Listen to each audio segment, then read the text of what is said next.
Hello to everybody. It's surprised that quite a lot of number of people coming for our session because I thought that it would be that a few people, just only compare with the number of the panelists.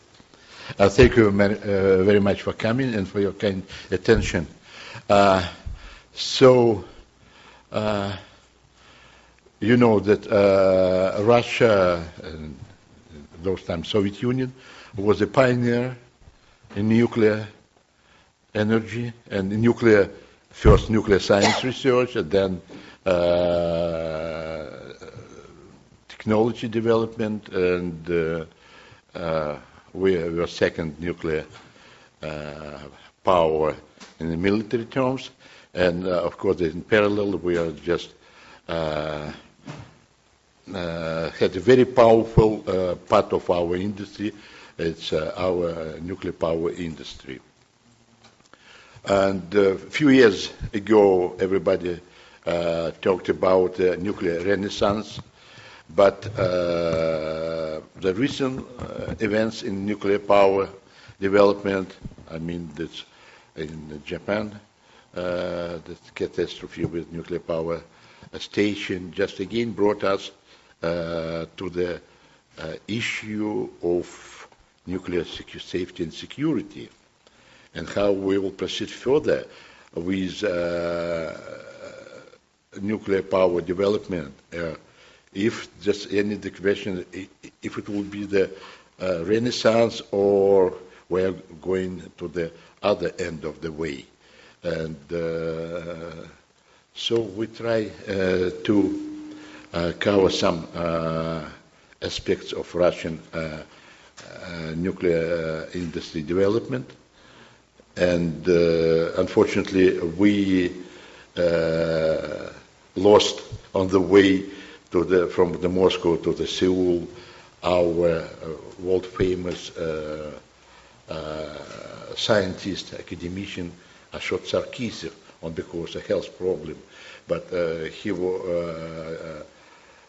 wanted very much to come to see Seoul, South Korea, to talk with the people, because the Korea also is known as very rapidly developing nuclear industry country, and the place for the second nuclear security summit. But we have the colleague of academician Asan Sarkisov, our friend Mike Kobrinsky, who will talk about, on behalf of academician Sarkisov and himself. So he's the major player because he's real professional. And we have Vladislav Amirov. He's from the institute that I have this Dr. Amirov, director for research at the Center for Asia Pacific Studies, currently focusing on Russia posture in the Asian Pacific region, Trans-Pacific security issues, and the U.S.-China relations. But I would like to add that Dr. Amirov just many years working on the Russian-Korean relations and also Korean Peninsula security issues. So he's very close to this, his research interest is very close to this region. And Vyacheslav is an economist by training, and he will talk briefly about, describe our nuclear industry, and he will be the first. And then we have that General George from Lawrence Livermore. He will talk about some Russian-U.S. cooperation. And so we will start with a short description of Russian. And then Dr. Kobrinsky, who is the chief of the lab, is our very important and famous institute. How did Nuclear Safety Institute of Nuclear Russian Safety Academy of Sciences. Yeah. And he will be our key speaker, but we'll start from Dr. Amirov. Please. Thank you. Well, I'm glad to be here once more time in Seoul, and I would like to briefly speak about the current state and some plans for development of the Russian nuclear industry. First of all, you know, and already Dr. Ibikin mentioned that the Soviet Union in Russia was one of the pioneers in developing peaceful use of nuclear energy, and under the Soviet Union we were developing nuclear generation of electricity. Unfortunately, we had its well-known Chernobyl accident, and virtually the program was stopped. You know also that during the 1990s we had a lot of problems with transferring the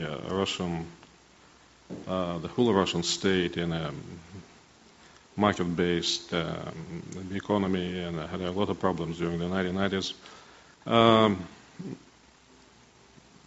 Really, most of the sectors of the economy, particularly sectors of the economy connected with the machinery, were heavily affected by this economic crisis.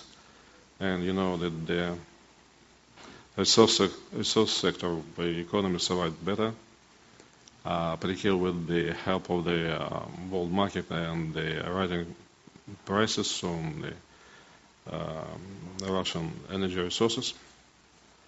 But the last decade we started to revive our nuclear industry, and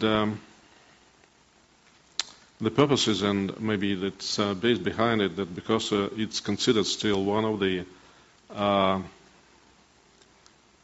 technological achievement made in the Soviet Union years, and so this is industry can play a role in supplying electricity for the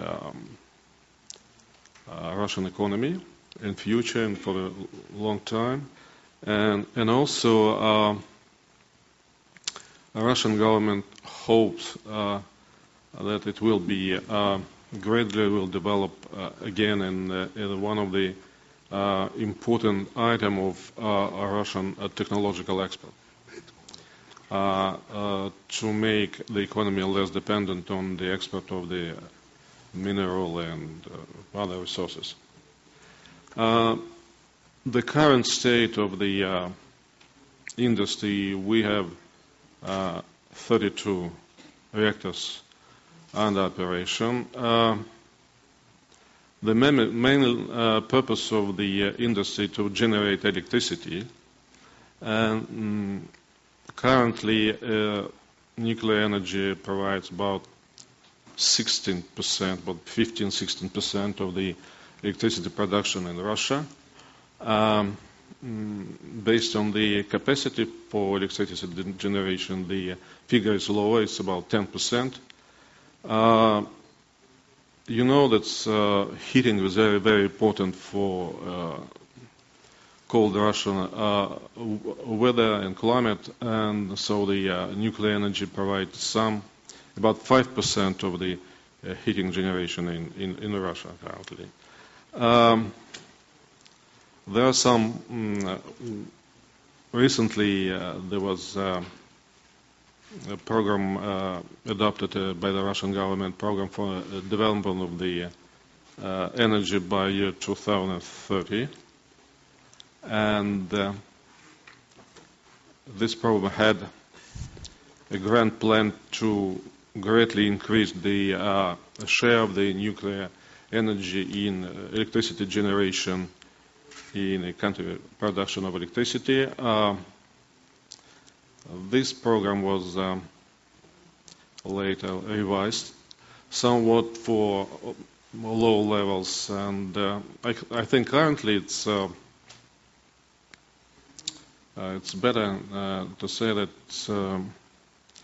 by the year 2020, planned production of share of production by nuclear reactors in a country, generation of electricity will be about 23%.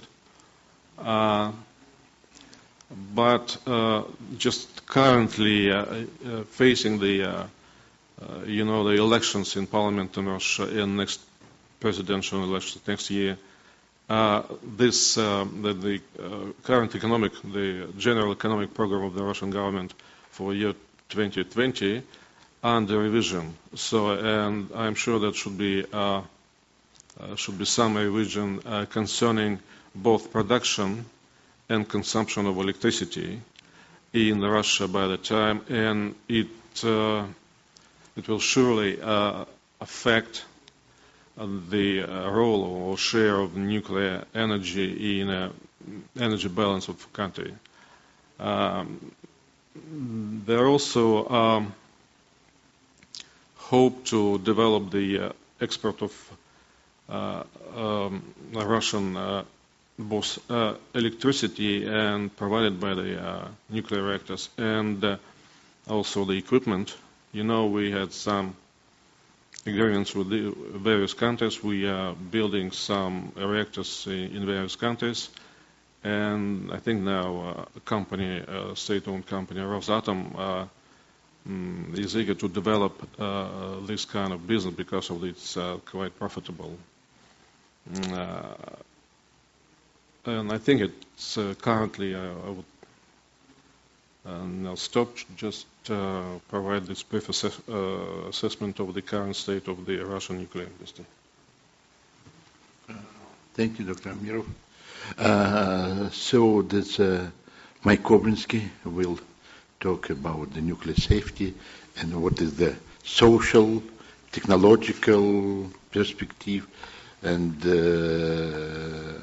social, economical, and psychological even dimension of development of safe nuclear power industry. Thank you. Thank you, ladies and gentlemen, for coming here, for interest in to our topics today. I would like to start with a brief introduction. As Leonid has previously said, the draft agenda of this panel assumed that the key speaker would be Admiral Academician Ashot Sarkisov, who is scientific advisor for our institute, Nuclear Safety Institute of the Russian Academy of Sciences. But owing to some personal force majeure events, he couldn't participate this panel and this plenum. But virtually everything I'm going to tell is inspired and to a significant extent prepared by Admiral Sarkisov. So my charge is to deliver his ideas to this audience and to add some my own view and opinion to it. I'll start with the idea of evolution of safety conception in nuclear power industry and in technosphere as a whole. The concept of safety in nuclear power industry underwent certain changes, which is can be approximately milestone by major nuclear accidents. Safety issues were focused very attentively following 3 Mile Island accident with partial meltdown of the reactor active zone, but actually without significant release of activity into environment and without loss of human lives or large-scale harmful consequences for the environment. Nevertheless, safety issues were addressed more attentively after this accident, but they were addressed mainly through implementation of new, more reliable and more maybe sophisticated engineering systems, including control systems and passive protection systems. Upon Chernobyl accident, careful analysis of the origin of this accident and I would say its flow chart resulted in appearance and introduction of new conception now known as culture of safety or safety culture. This term was first introduced in the INSAG report, International Nuclear Safety Analysis Group, following the Chernobyl accident a year later, as I remember.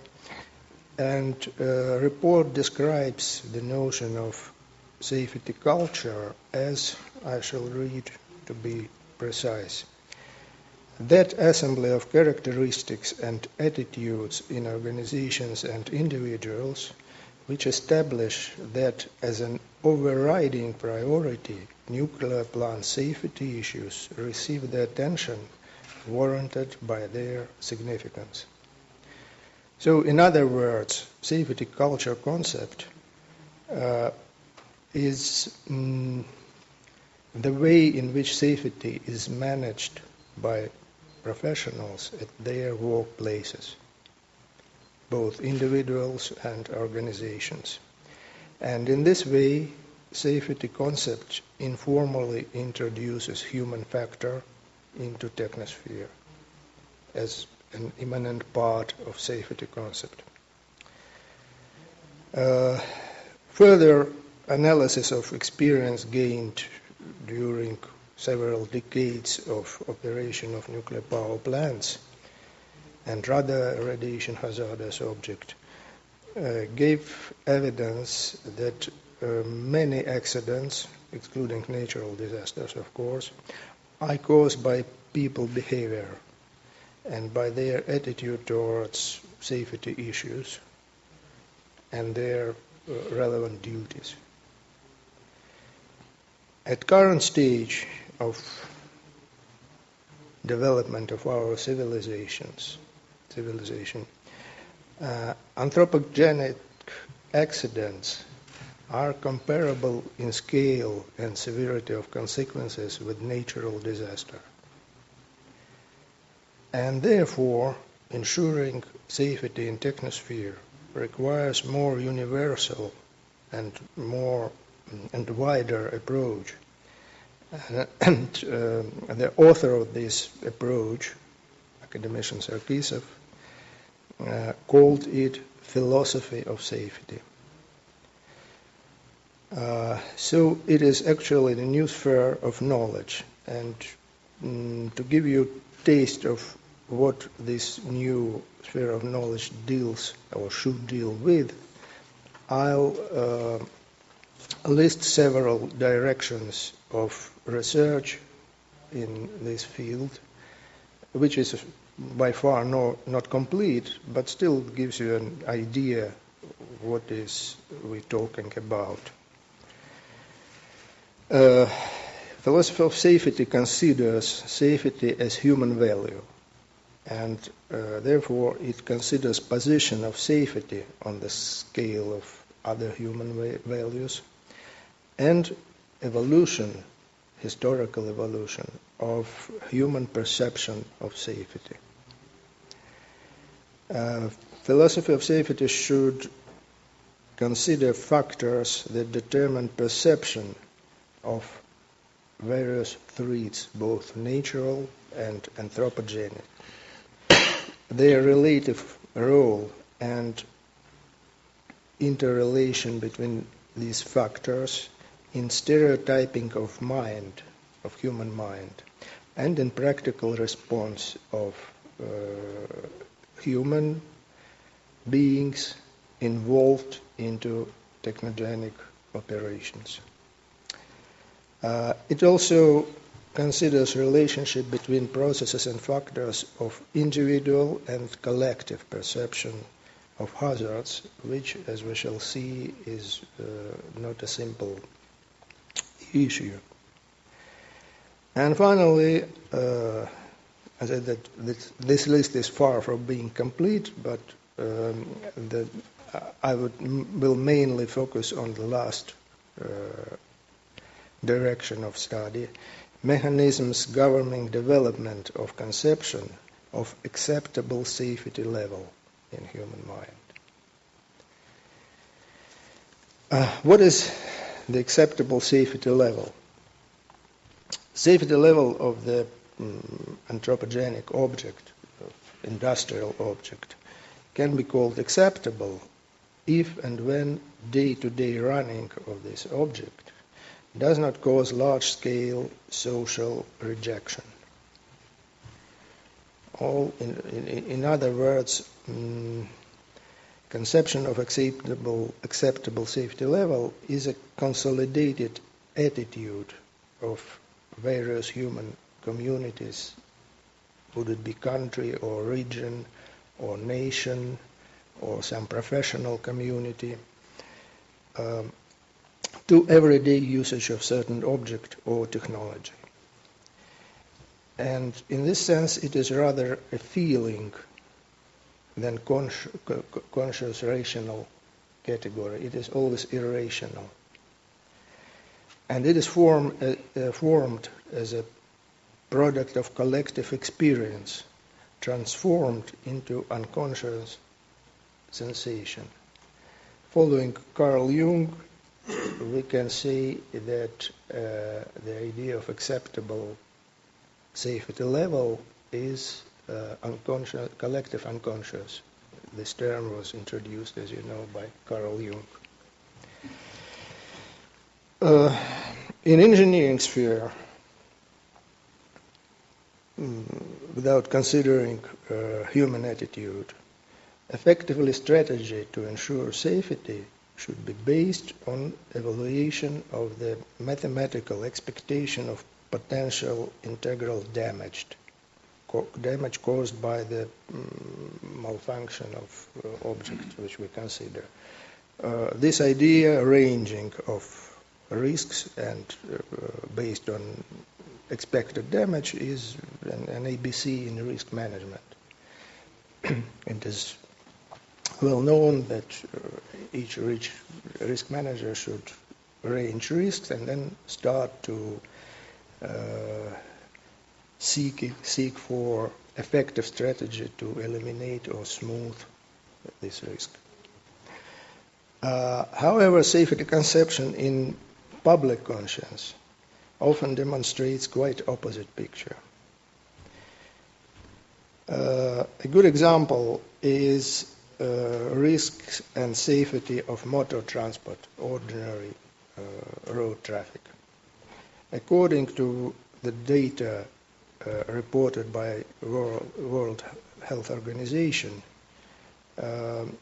road accident annually destroys over 1 million human lives, and 50 more million humans are injured. Most part of victims are young people, kids or juniors below 25 or 30 years old. Nevertheless, as I know, nobody suggests to prohibit auto traffic. Safety level, despite such large figures of victims, is considered by public opinion as acceptable.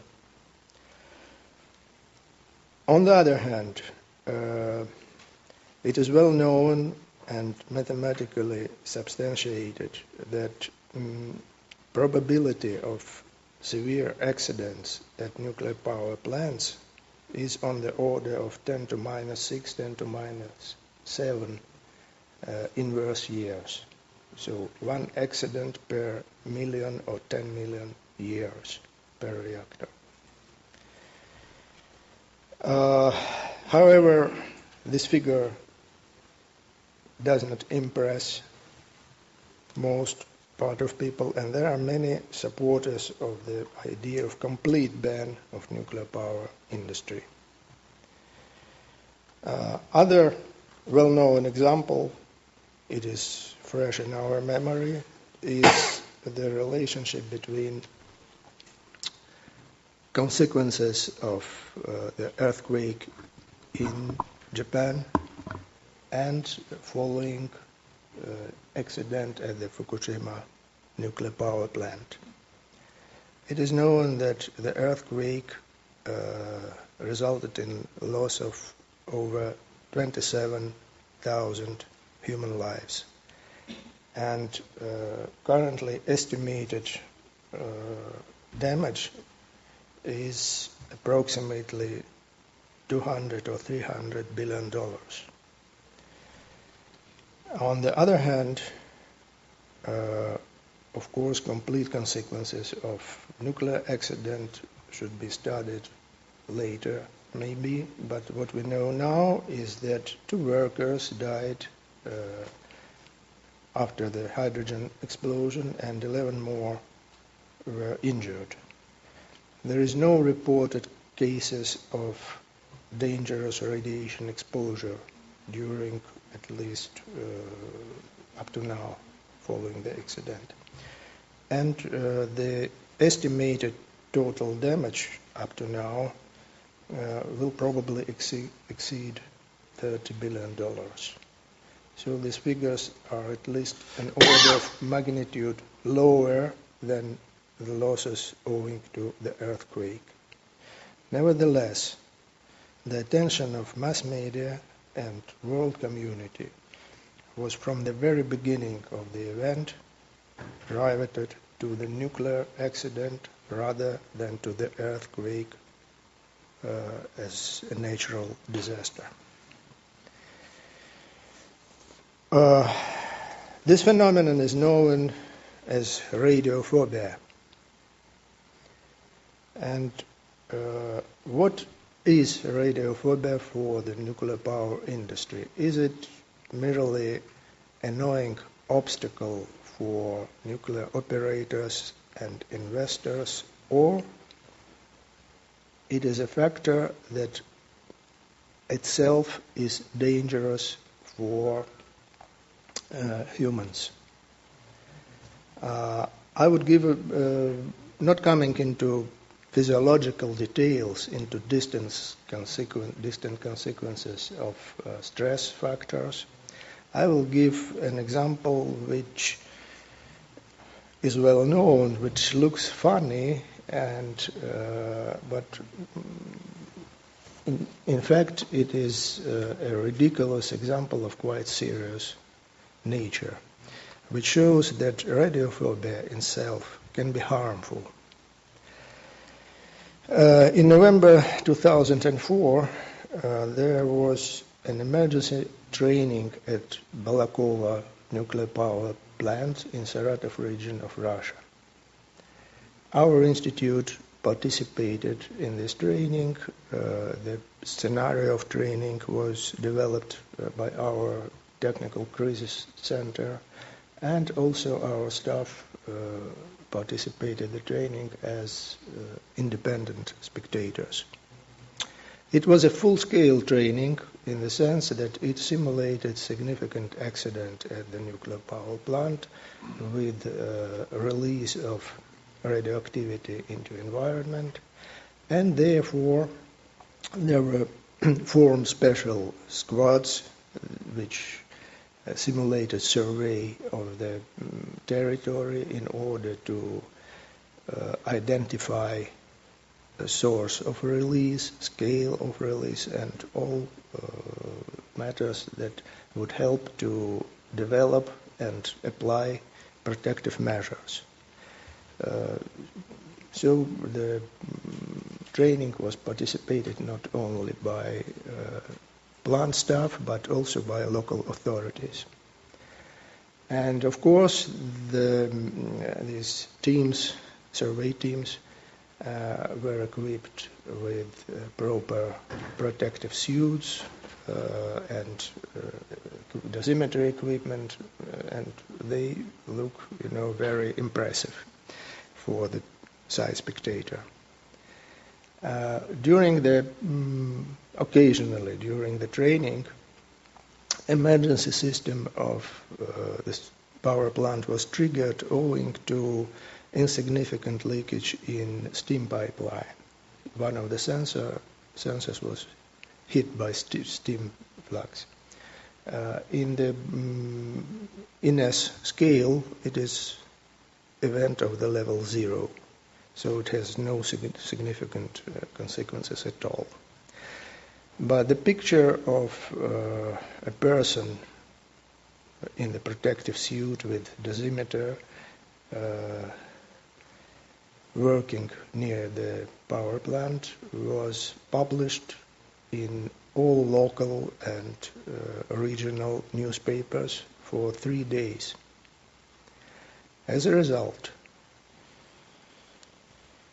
in additional information from officials came later, approximately 2 days after the first publication of this picture. As a result, approximately 25 million persons from the Saratov region and adjacent regions of Russia were alarmed, and they immediately all stocks of iodine-containing drugs were sold out in 2 days. Another result was that several cases of iodine poisoning, as I remember with one lethal case, were observed in Saratov region. And of course, take in mind that it is Russia, excessive spirit consumption was observed during this week. Spirit is often considered in Russia as a cure against consumed inhalated strontium, which, by the way, has some reasons to be true. Of course, it is not proper cure against consequences of radiation exposure, but still it can help. This example shows that radiophobia is a factor that is hazardous for human beings in nuclear accidents. In this case, in absence of any accident, just a rumor about nuclear accident.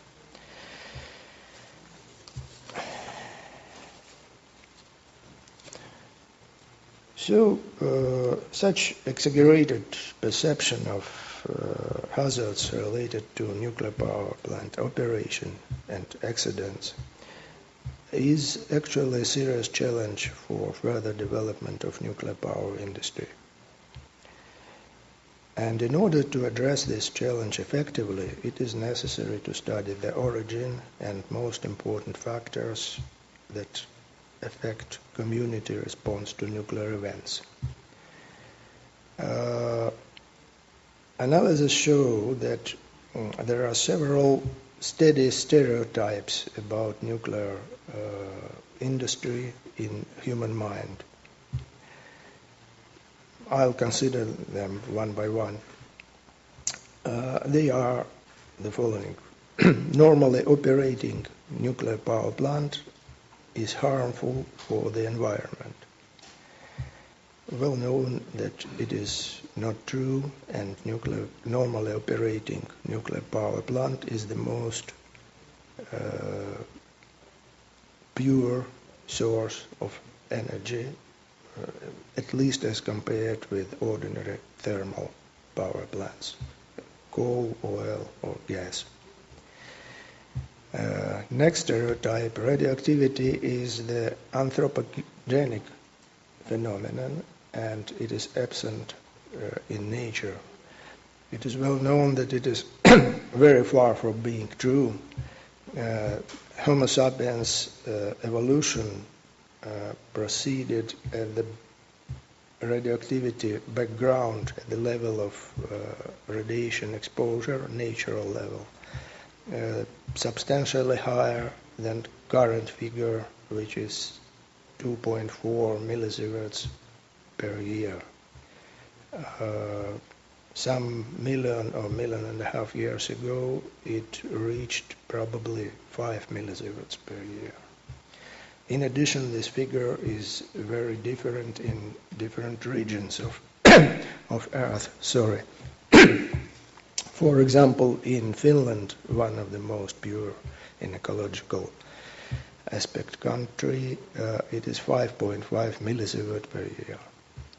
And we see no harmful consequences for people living in Finland. In addition, it is many people usually think that living near the operating nuclear power plant produce higher risk for their health and life as compared with living near ordinary plant, would it be thermal plant or metallurgic or some chemical enterprise. Once again, it is also not true. As Leonid has told in his introduction, nuclear power industry is a byproduct or bastard of nuclear weapons, and it is unconsciously associated with nuclear bombing and nuclear weapons.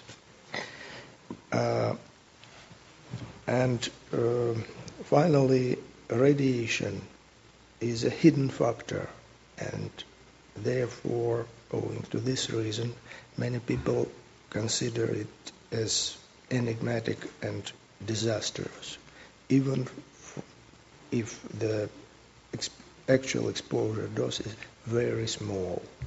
In other words, arbitrary small radiation dose is considered as harmful, and this concept is in the base of so-called linear non-threshold model, which is used by many international organizations to evaluate risks related to nuclear industry and nuclear accidents. We cannot, in a straightforward way, remove these stereotypes from human mind. The only way is to start patiently and systematically explain the actual situation, to start educational programs, start them from primary school and proceed through all human life. But apart from these subjective factors, individual factors, there are several factors of objective nature. Immanent features of nuclear reactor used as a power source. Some of these factors can be reduced or smoothed. Some are immanent, and we must recognize that nuclear power industry is the field of human activity which is related with certain potential hazards. These factors are, first of all, huge energy concentration in nuclear fuel. Well known that 1 kilogram of uranium-235, which is used in nuclear reactors and nuclear weapons, releases a huge amount of energy in the fission process, which is equivalent to approximately 5 orders of magnitude larger than a potential energy of coal power plant with 1 gigawatt power capacity.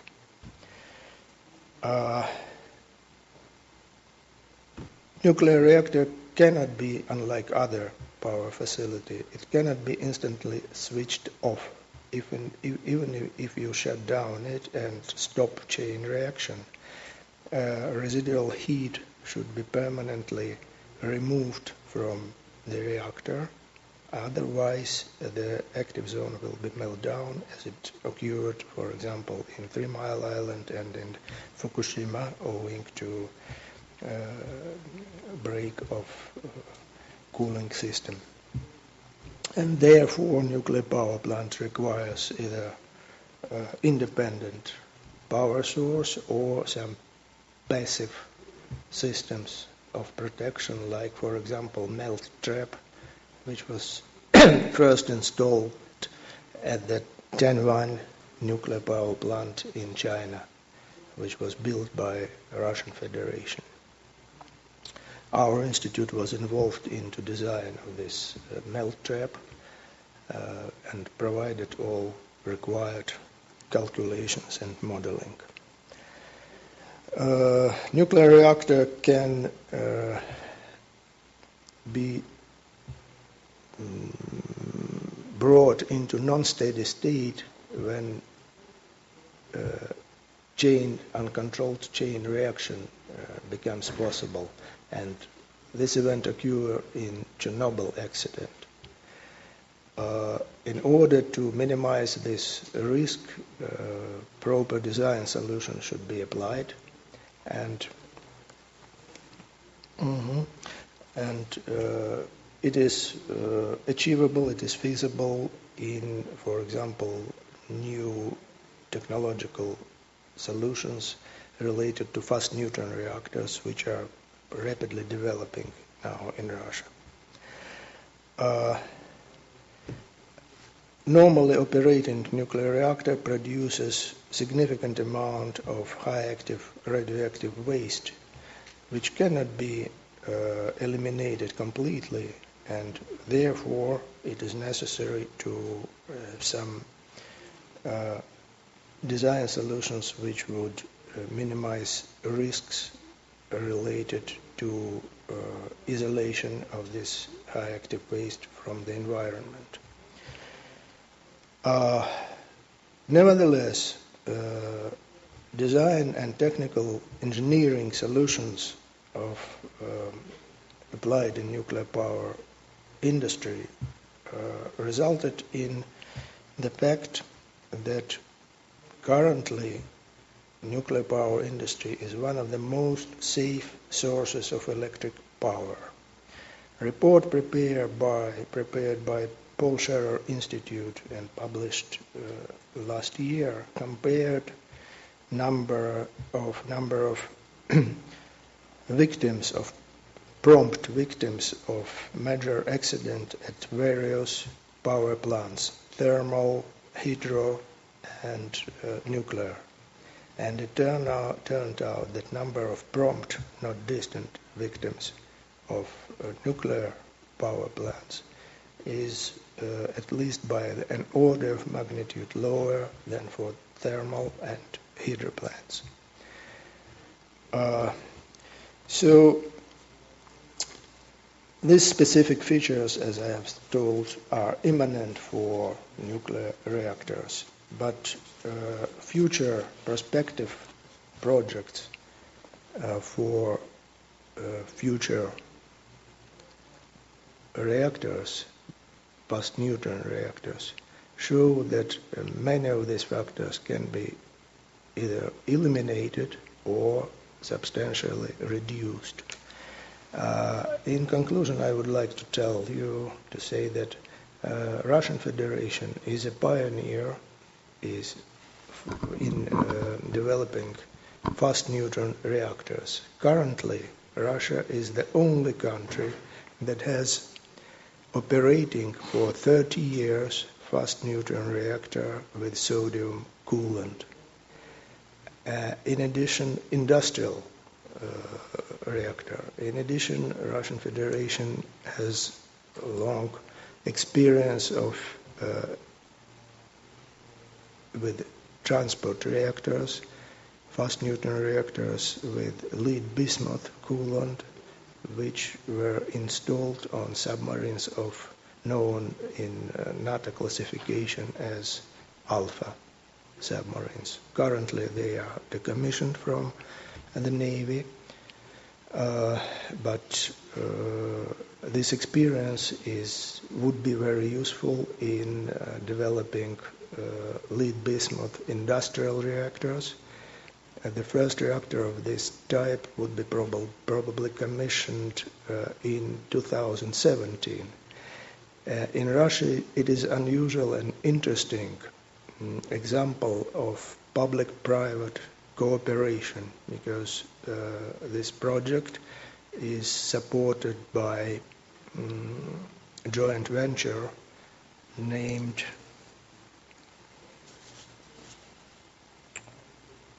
Acme Engineering, established by state corporation Rosatom and EN Plus Group, known as the company of Oleg Deripaska, who is interested in successful development of this project.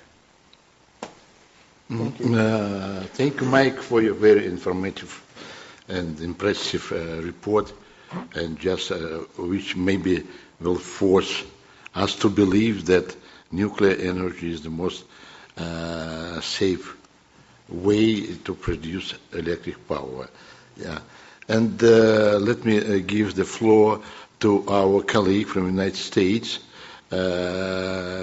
General Jonathan George, who, after his distinguished military career in Air Force, like operator of nuclear arms and military planner and analyst in presidential administration, who now working in Lawrence Livermore National Lab, the famous, nuclear lab in the world. And I request him to join our team for some other purpose, but also that I requested him to say a few words about U.S.-Russia cooperation in nuclear issues, including nuclear security, nuclear safety, and nuclear science and nuclear industry. Please, Jonathan. Thank you, Leonard. Well, good evening. I'd like to start off by saying that complimenting our Korean and Asan host for providing just a tremendously impressive forum for the exchange of ideas by a very, very distinguished group of participants. I'll start off by saying that I am not a nuclear industry expert when it comes to the peaceful uses of energy. My sum total of how these power plants work is that I walk over to the wall and I flip on a switch and the light appears. But because of the work that I've done over the last 4 years at the U.S. National Security Council, U.S. Department of Defense, and U.S. Department of Energy, I was asked by Leonid to sort of put the Russian efforts into context. And the reason that that is very important is because our nuclear future is tremendously tied to the cooperation and the relaxation of tensions between the United States and Russia. And that's commonly referred to as the reset. There's a whole list of various ideas that go into the reset. Some of them are nuclear related, some of them are not. But they include such things as Russian Federation support for the U.S. mission in Afghanistan, support for the UN resolution on sanctions versus Iran, certainly the New START Treaty, the agreement to eliminate 70 tons of weapons-grade plutonium, the developing proliferation-resistant power reactors, increased environmental safety, fuel sales, spent fuel storage, Bilateral Presidential Commission, the 123 Agreement, the International Russian Fuel Bank, forensic analysis, and the cooperation between the nuclear laboratories between the United States and the Russian Federation. So we can discuss those. It's a long list of very dynamic and worthy activity that is going on that's helping to facilitate, give us concrete effort in the ongoing reset. But there's two things that I think are very important to keep in mind with all of that. One is the work toward understanding the intent and the strategy behind nuclear weapons and non-proliferation, and the work toward addressing nuclear terrorism. That's one. And then the second one, as has been discussed here at length, is the legal, peaceful uses of nuclear energy. Now, the fundamental aspect behind all of that is our nuclear future is critically tied to the cooperation between the Russian Federation and the United States, maybe more than any other aspect of the nuclear future. And out of all the panels that we have been attending as a team that has come here to Seoul, almost all of them are dependent on the United States and the Russian Federation getting these things, these very difficult, very challenging ideas and programs, getting them right. Proliferation, understanding the relationship with China, extended deterrence, those that aren't party to the NPT, those that are, potential hotspots, whether it's Iran, North Korea, the ongoing tension between India and Pakistan. All of these, I think, are to some extent dependent on the relationship between, and I would say, the improving, the growing, the very cooperative relationship and the promise between the Russian Federation and the United States. So I see that as key to our nuclear future. Thank you, George. I'm just only shortly add that despite of our huge variety of tensions between U.S. and Russia, but for the last decades, as I know, that between Russian and American nuclear industry and nuclear scientists, nuclear labs, it's between our ministries for nuclear, Ministry of Energy, Department of Energy, and our ministry, established very good and very productive, friendly connection. It's like example how we can proceed in other difficult areas of our cooperation with the United States. So I think that we will have no time for the conclusion remarks, but if you have short questions, just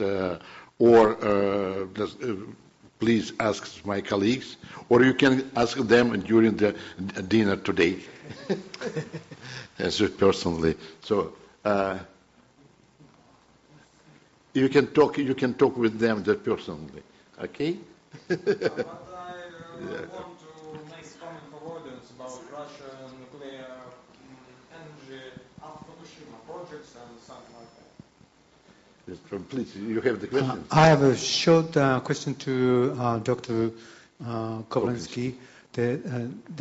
Why you cannot cut the chain of action when the Chernobyl accident occurred? I think you use black solid. It's a technological matter, but you use black solid to absorb the neutron from the uranium. but instead we use water flow. I understand your question. So please, I have an answer. could you explain more detail? I can. Chernobyl accident and this explosion was a result of the chain of factors which added one to another and resulted in this accident. At the final stage of this accident, control rods, absorbers, operators tried to input them into active zone. Previously, they were removed from the active zone to avoid shutdown of the reactor owing to accumulated xenon. So the edges of the control rods were made of graphite, and when absorbers started moving down, additional moderator was input into the active zone, and as a result, reactivity increased. The reactor started operating with reactivity exceeding unity on prompt neutrons. In 0.3 of a second, it reached overcritical state, lost all coolant, and thermal explosion occurred. I personally calculated the model of steam explosion in the reactor corp vessel, and we have shown that it might be the only reasonable scenario for destruction of the reactor vessel which actually occurred. Not hydrogen explosion like in Fukushima, but rather steam explosion.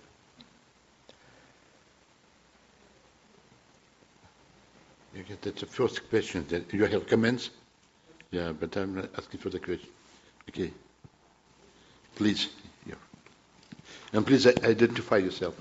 Okay, I have only a question for discussion. Today we have an interesting international convention of 1997 about the using of new peaceful nuclear technology and materials. And in your opinion, after Fukushima incident, should we sign the new convention or should we change this basis convention of 1997?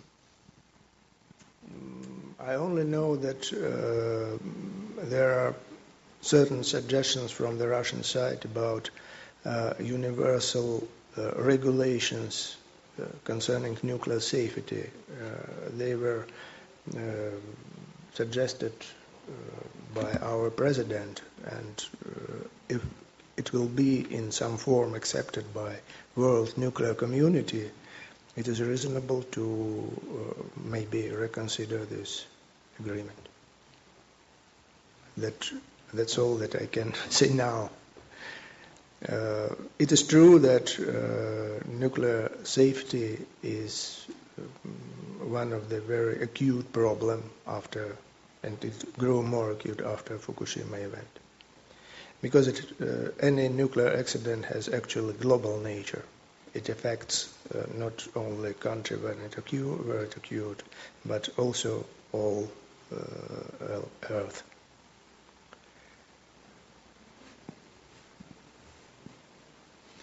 The voice from the question from the backyard. Yes. My name is Crispin Rovere from the Australian National University. My question pertains to the Russian project for nuclear reactor-powered icebreakers.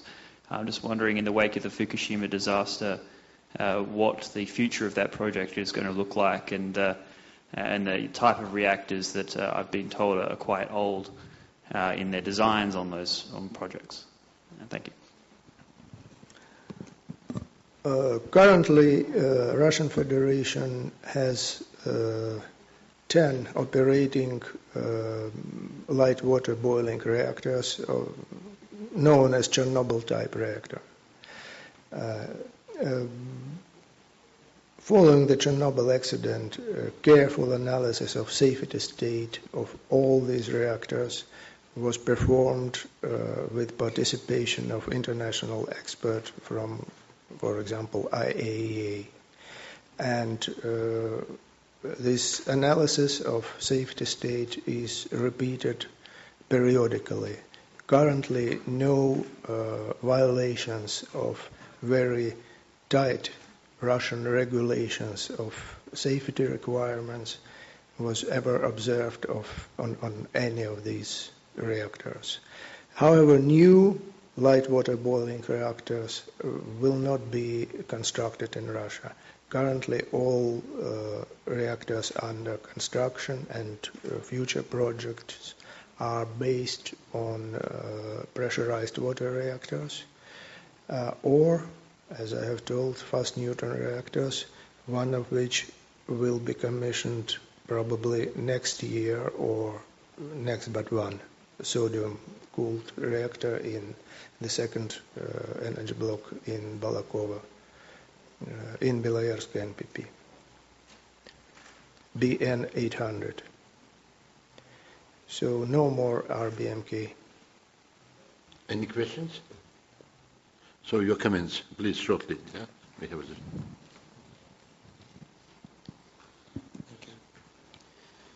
Konakov Dmitry, Center for Energy and Security Studies, Moscow, Russia. Actually, Mr. Kabrinsky, I'd like to say that there are one reactor of Chernobyl type under construction. It is fifth power generating unit of Kursk NPP, but hopefully it will not be finished, I believe, because after Fukushima the project is to be revised. So I only like to say that nuclear industry playing a major role in Russia economy development, and in coming 20 years Russia will build 26 reactors within the country and the same number abroad. So we have active projects in India, Turkey, possible projects in Vietnam, China, Belarus, and Ukraine. And Bulgaria, of course. And as far as I believe, Fukushima tragedy has no big influence on Russian nuclear industry. Projects are to be revised only that mentioned fifth unit in Kursk, Chernobyl type reactor, and also maybe revised the project of floating nuclear platforms, because the technologies which were used there were developed 30 years ago and may become old. As for Russian-US cooperation, I have a paper of our center right on the dissemination tables, and who is interested in it can take one. Thank you very much. Thank you for your comments, which add some information about it, that we can talk a lot of about this, and but really that we are just on the some cutting edge of so-called nuclear renaissance, and how we'll proceed further, what will be our future, will depend on how we can preserve security and safety laws, regulation, and rules to proceed further. But just only my short comment that I'm still think that the mankind still is not understand the whole power of nuclear energy. So we must be very careful with this and continue fundamental research how to deal with this type of energy. And that's why we need some just big investment in such fundamental research, and that don't make mistake like we scientists made with nuclear weapon. We developed it, but now we don't know what to do with this. So in the same way we must proceed with nuclear energy development. Thank you very much, and thank our panelists.